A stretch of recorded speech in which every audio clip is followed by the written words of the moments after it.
À travers cette question, nous allons aussi faire comprendre à ceux qui considèrent que le Laka est un sous-groupe ethnique quelconque de se détromper. En effet, le concept Laga vient du verbe laguer, qui veut dire piétiner. Pour proclamer leur victoire sur leurs ennemis, les ancêtres proclamaient Lagdi, Lag, c'est-à-dire nous les avons détruits complètement, d'où la naissance du nom Laga.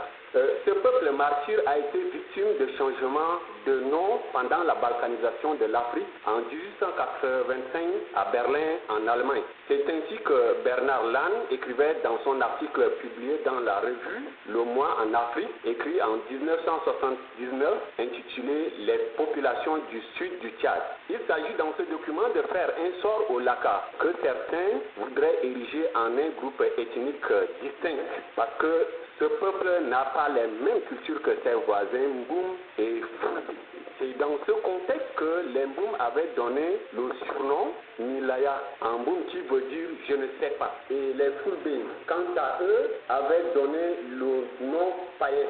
Ces deux peuples n'avaient pas aussi tort parce que les Laka avaient des forces occultes qui ne connaissaient pas l'origine. Il faut noter qu'en réalité, le terme Laka ne vient ni de Mboum ni de Fulbe, mais des Massa qui partageaient l'espace avec les Laka avant la période coloniale. Le mot Laka ou Raka en Massa désigne un oiseau de proie, c'est-à-dire un rapace diurne, à l'exemple de Milan noir, ce qui explique que les Laka sont des chefs, ceux qui règnent ou des guerriers. Voilà ce qui fait l'essentiel du concept Laka. Merci pour toute cette précision.